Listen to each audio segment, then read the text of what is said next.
Olá, amados irmãos e amigos, muito bom dia, sejam todos muito bem-vindos a mais uma videoaula de Escola Dominical da Igreja Batista da Bíblia em Osasco. Vamos continuar então com o nosso assunto sobre escatologia, a doutrina das últimas coisas. Numa breve revisão então da aula passada, nós vimos as dificuldades doutrinárias da teoria do arrebatamento parcial, uma teoria das pessoas que acreditam que apenas uma parte dos crentes, dos salvos, serão arrebatados no, no evento então do arrebatamento da igreja. E nós vimos então que a primeira dificuldade é que eles desprezam o valor da obra de Cristo, né, considerando que as obras humanas, né, as obras que a pessoa fizer é que vai ter valor, que vai fazer com que ela mereça ser arrebatada. Número 2, eles negam a unidade do corpo de Cristo, né, então aceitam a possibilidade de apenas uma parte do corpo de Cristo ser arrebatada. Terceiro, eles negam que todos os santos ressurgirão, né, dizendo se fez algo para merecer, então por ocasião do arrebatamento, só aqueles salvos, né, aqueles crentes que morreram e tiveram realmente uma vida que, conforme eles dizem, foi digna de poder merecer o arrebatamento, então vão ressurgir. Número 4, eles confundem o arrebatamento com os galardões, né, considerando o arrebatamento como se fosse uma recompensa igual aos galardões que também são prometidos ao cristão. Número 5, dão mais valor às obras do que a fé em Cristo. É a mesma questão ali do primeiro, né? Desprezam o valor da obra de Cristo. Dão mais valor às obras do que a fé em Cristo. Número 6, fazem distinção entre... não fazem, aliás, né? Não fazem distinção entre Israel e a igreja. E número 7, colocam parte dos crentes na tribulação. Então, para eles, uma parte privilegiada vai ser poupada da tribulação e outra parte, então, dos salvos passará pela tribulação. Então, são essas aí as dificuldades dessa teoria, né? Que não há embasamento bíblico nenhum para essa teoria. Então, fechando hoje este bloco, nós vamos ver aqui algumas passagens bíblicas que eles utilizam para fundamentar essa teoria do arrebatamento parcial. É uma teoria que tem alguns adeptos e ela tem, por incrível que pareça, tenta, né, na verdade, fundamentar biblicamente sua teoria, mas a gente vai ver que tratam-se, na verdade, de equívocos aí na questão da interpretação. Eu selecionei algumas referências aqui, nós vamos ver, né? Eu destaquei algumas, tem algumas outras, mas como o nosso estudo ele é um pouquinho mais, vamos dizer assim, superficial, então selecionei aqui as que eu considerei como mais importantes, né, fundamentais para o nosso estudo de escola dominical. Lembrando que o conhecimento está aí, aqueles irmãos então que desejarem podem se aprofundar, né? O nosso intuito aqui é apenas apresentar o assunto e trazer um pouco de conhecimento, mas cada um aí então vai desenvolver conforme o Senhor conceder, né? E conforme a vontade e o desejo de cada um, tá bom? A primeira referência que nós temos, irmãos, é Lucas 21, 34 a 36. Lembrando e reforçando, os adeptos aí, os defensores da teoria do arrebatamento parcial, utilizam essas referências para fundamentar a sua teoria e utilizam de forma equivocada, tá bom? Lucas 21, 34 a 36 diz o seguinte: E olhai por vós, não aconteça que os vossos corações se carreguem de glutonaria, de embriaguez e dos cuidados da vida, e venha sobre vós de improviso aquele dia, porque virá como um laço sobre todos os que habitam na face de toda a terra. Vigiai, pois, em todo o tempo, orando para que sejais havidos por dignos de evitar todas estas coisas que hão de acontecer e de estar em pé diante do Filho do Homem. Então está aí a referência, né? E claro que, evidentemente, no primeiro momento dá a entender que há uma solicitação ali do Senhor para que os crentes estejam vigilantes para receber o privilégio de ser o arrebatado, né? Na questão do arrebatamento, e não ser surpreendido. Porém,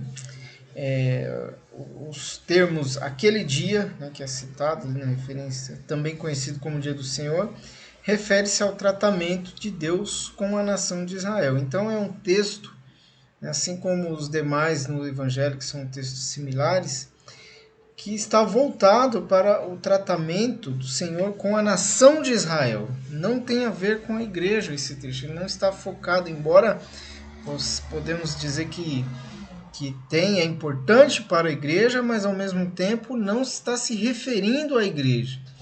Está se referindo ao tratamento, à retomada do plano de Deus para com Israel. Até porque, se a gente parar para pensar, o salvo ele já está livre dessas questões, né? Ele sabe que o Senhor voltando, ou ele então morrendo em Cristo, ele já estará com o Senhor, né? E em 1 Tessalonicenses, né, no capítulo 5, de 1 a 11, os irmãos quiserem podem pausar o vídeo aí e dar uma lida nessa passagem, nesses 12 versos, né? 1 Tessalonicenses capítulo 5, de 1 a 11, há uma orientação para que o crente esteja vigilante, sem que isso implique merecer ou não o arrebatamento. E no verso 10, né, dessa referência, o apóstolo Paulo usa ali, quer vigiemos, quer durmamos. Deixa eu, inclusive, ler aqui para os irmãos esse verso, que ele é bem claro, bem objetivo nessa questão. Diz lá, capítulo 5, verso 10, né? Que morreu por nós, para que, quer vigiamos, quer durmamos, vivamos juntamente com ele. Então, né, que morreu por nós, está falando aqui, verso 9, ele fala, né, é do Senhor Jesus Cristo. Ele morreu por nós. Então, quer nós estejamos vigiando, quer durmamos, vamos estar com o Senhor. A orientação para a vigilância do crente, ela é inerente à vida cristã. O cristão tem que estar sempre vigilante. A palavra de Deus usa muito a palavra sede sóbrios, né? Estar em Tito, nós vemos Tito capítulo 2, se não me engano, Paulo também pedindo que vivamos sobriamente, né? E aí a gente pensa ali na figura, por exemplo, do bêbado, né? O bêbado ele está totalmente perdido, né? Ele não sabe de nada, não sabe onde ele está, não sabe a hora, e é justamente essa comparação então que se faz, né? O estar vigilante do cristão é estar atento com a sua vida cristã, estar atento com os acontecimentos, para não ficar perdido, né? Para ele saber realmente entender o que está acontecendo, estar bem inteirado acerca de como Deus está agindo, como Deus está trabalhando, e estar também vigilante contra o pecado, né? Para manter uma vida pura, que é a essência, né, do cristão. A partir do momento que recebeu Cristo como Salvador, tem que buscar a santificação, a purificação. Então, né, isso não tem nada a ver com a busca por merecer o arrebatamento. É realmente inerente à vida cristã estar vigilante, né? O crente tem que estar vigilante, ok? Então, essa referência, Lucas 21, de 34 a 36, é uma orientação para a nação de Israel, tá bom? Vamos para a segunda referência, então, Mateus capítulo 24, 41 e 42. Essa referência aqui eu fiquei bem surpreso, porque eu sempre achei que essa referência tratava realmente do arrebatamento. E é claro que eu estou seguindo aqui o material que eu tenho e, né, praticamente todos eles estão concordando nisso aqui. Esse capítulo ele trata mais com a nação de Israel, né, com o período tribulacional. Não tem a ver então com a igreja. Eu sempre achei que tratava, realmente falava do arrebatamento. Eu vou ler aqui para os irmãos, ó. Mateus 24, 41 e 42. Estando duas moendo no moinho, será levada uma, deixada a outra. Vigiai, pois, porque não sabeis a que hora há de vir o vosso Senhor. Então tem realmente tudo a ver com a questão do arrebatamento. Porém, segundo aí o que eu pesquisei, esse capítulo de Mateus, irmãos, ele está mais focado no período tribulacional do que no arrebatamento da igreja. Então esses versos não estão falando do arrebatamento da igreja. E o que ele quer dizer ali nesse verso, essa orientação, né, do Senhor Jesus ali, é que alguns serão levados para o julgamento e os outros serão deixados para o milênio. Então é disso que está tratando essa passagem. Essa passagem também está no discurso em que o Senhor descreve o seu plano para Israel, que já está no período tribulacional. Então, à primeira vista, ali o verso, quando fala será levado uma e deixado a outra, dá realmente a entender que está falando ali do arrebatamento. Mas a gente percebe e entende que realmente não faz sentido falar ali do arrebatamento, já que todo cristão, né, o que vai fazer com que ele com que ele seja arrebatado, na verdade, primeiramente é estar vivo, né, nesse grande dia. E segundo, é ser salvo em Cristo, ser realmente salvo, né? O cristão salvo verdadeiro será arrebatado estando vivo naquele grande dia. Ok? E por último, a última referência que eu escolhi aqui, 2 Timóteo 4:8. Deixa eu também fazer a leitura aqui para os irmãos. Que diz lá: desde agora a coroa da justiça me está guardada, a qual o Senhor, justo juiz, me dará naquele dia. E não somente a mim, mas também a todos os que amarem a sua vinda. Então eu não sei porquê, né, eles pegaram este verso, os defensores aí da teoria do arrebatamento parcial pegaram este verso e incluíram aí como fundamento para dizer que só serão arrebatados aqueles que, no caso aqui, os que amarem a sua vinda, a vinda do Senhor, no caso aqui. Mas na realidade, irmãos, todo crente ele deve amar a vinda do Senhor e expressar isso com uma vida cristã prática, uma carreira a ser desenvolvida para a qual Cristo promete sim um galardão, mas não a translação, da qual participarão todos os salvos que estiverem vivos naquele dia. 1 Tessalonicenses 4,17 é bem claro lá, né?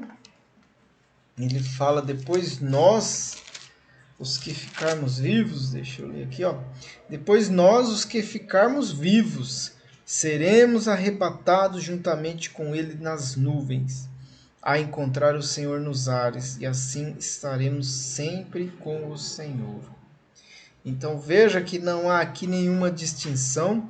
Veja que aqui o apóstolo divinamente inspirado, ele fala: depois nós, os que ficarmos vivos, seremos arrebatados. Ele não fala assim, ó, depois nós, os que merecemos e ficarmos vivos. Não tem essa qualificação, né? Não, ele inclui aqui todos. Aliás, ele se inclui como alguém ali esperando o arrebatamento já naqueles dias, né? E não faz uma distinção, ó, depois no sentido de falar, não, somente os que merecerem é que serão arrebatados. Ele não faz essa qualificação, essa distinção. Então todos os cristãos que estiverem vivos naquele dia serão arrebatados. Não vai ter negócio de esse merece, esse não merece, esse fez coisas que o qualificaram para receber, para participar do arrebatamento, estes outros não. Não vai ter essa distinção, tá bom, irmãos? E este verso, né, de 2 Timóteo 4:8, na verdade teríamos que estudar acerca dos galardões, porque é sim prometido um galardão ali, né? A gente vê que tem um galardão para aqueles que realmente amarem a vinda do Senhor. E eu creio, pegando até pelo contexto ali, né, de que Paulo está ali falando ali nos seus últimos dias, aliás, em que ele vê ali que já está se aproximando o dia da sua partida, né, ele até fala aqui no verso anterior aqui, ó, verso 6, ó, 4:6, porque eu já estou sendo oferecido por aspersão de sacrifício, e o tempo da minha partida está próximo. Combati o bom combate, acabei a carreira, guardei a fé. Então Paulo claramente demonstrando aqui, né, que toda uma vida dedicada que ele teve, de combates, de lutas, de defesa da fé, né, de pregação do evangelho, e realmente houve uma promessa de um galardão, de uma coroa, né, para as pessoas que então se comportarem dessa maneira. Mas não tem a ver também com uma distinção em ser arrebatado ou não. Todos serão arrebatados, né? Todos os salvos, os crentes, né, verdadeiramente salvos em Cristo, que estiverem vivos naquele momento. Momento, aliás, que vai anteceder ali, não sei em quanto tempo, mas pouquíssimo tempo, provavelmente quase que simultâneo, né, a manifestação do anticristo. Esses cristãos serão então arrebatados. Que sejamos nós, né, irmãos? Que Deus nos abençoe, que sejamos nós esta geração. E lembre-se, né, se você ainda não recebeu a Cristo como Salvador de sua vida, para poder participar desse dia, seja na ressurreição ou seja no arrebatamento, receba a Cristo como Salvador de sua vida. Ele promete, né, um lugar. Ele disse lá em João 14, nós vemos, né, na casa de meu pai há muitas moradas. Se não fosse assim, eu vou-lhe teria dito, vou preparar-vos lugar. E ele prometeu que iria preparar esse lugar e virá outra vez para buscar os seus. Então não fique fora dessa. Receba Cristo como Salvador de sua vida. Irmãos, que Deus nos abençoe a cada um. Muito obrigado aos irmãos que têm se empenhado aí em participar das aulas, em estar acompanhando, aprendendo cada dia mais. Que o Senhor Deus possa realmente nos abençoar. E vamos continuar firmes, né? Orando, pedindo a Deus que passe logo esse momento e a gente possa ter novamente, né, as nossas aulas no formato presencial, que é muito melhor estar ali, né, junto com os irmãos, conversando e cada um podendo fazer a sua participação ali. Por enquanto, vamos seguindo aí com as videoaulas, né, até o dia aí em que o Senhor nos permitir voltar. Deus abençoe a todos.